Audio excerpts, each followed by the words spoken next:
Hey, I am Brad. I am the owner of Ray's Bike Shop, and what I have here is a custom-built Trek Stache Carbon frame. We've done this bike custom from front to back to really fit my needs this year, and I'm really excited to share it with you guys. With a custom build like this, I was able to really pick and choose every part on this bike. The bike has a single speed setup, and it's completely belt drive, which means that there is no chain. Everything on here is driven by a carbon fiber reinforced belt from Gates. Essentially what I was trying to achieve with this bike was something that was really reliable, lightweight, and great for the group rides on the weekends and maybe hitting a race or two. With it being single speed, I never have to worry about the reliability. Belt drive has no maintenance, so after all day working at the shop, I do not have to lube and clean my chain and go through all the maintenance that I normally do. And we've really been able to dial this thing in to serve my purposes. Yeah, the Trek Stache has been around for quite a while, and actually the Stache is no longer in production as a complete bike. That's why I had to build this one from the frame up. When the bike first came out, it was really geared towards bike packing and trail riding. Something that would be really versatile, and the biggest difference between the Slash and a lot of the other bikes out there is tire clearance. This bike was made to fit around a 29 by 3 inch wide tire, something that was a little bit more few and far between, and you don't see that all the time. That large tire volume lets me run a softer air pressure, gets me a little bit more traction, and a more comfortable ride.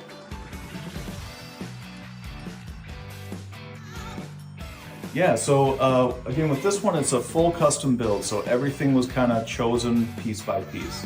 To go over the choices that I made with the bike, we started off with a carbon fiber frame and fork. That keeps the bike as lightweight as possible and makes it very nimble and very efficient on the climbing sections of the single track. Now it does leave a little to be desired in the rough spots, but that's by design. We have a carbon fiber wheel set with carbon Berd spokes. So these are a poly spoke, very soft, almost like a shoelace until you string it into the bike. And that is gonna take weight off of the bike while also letting the wheels and the rims be more compliant and where they can give a little bit more underneath you. Working our way back through the bike, of course we have the dropper seat post that allows me to get the seat down and out of the way for hitting some descents and making me more confident in the corners.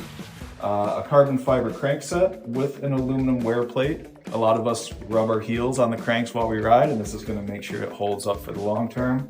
We've got a carbon Gates belt drive. Now that's pretty unique for a single speed bike. You don't see that very often.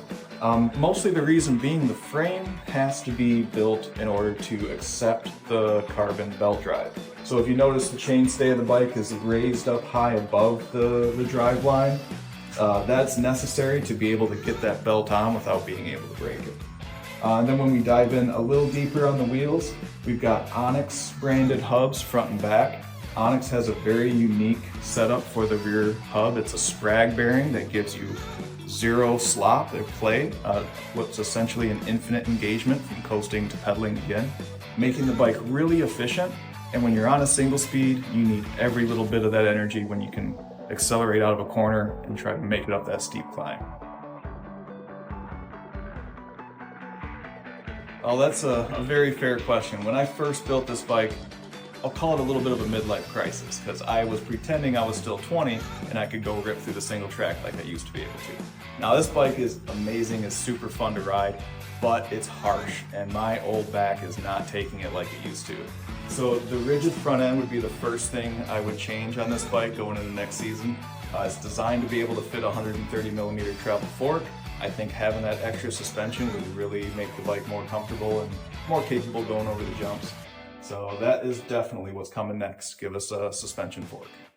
All right, thanks again for checking out my Trek Stache. Really happy to share this build with you guys. Everything on this bike will be listed in the description below, so check that out and link it back to our website. Everything that we have on here is available through raisebike.com, so please check us out there as well. If you've made it this far, like, subscribe, check us out on a regular basis. We're around. Thank you for everything.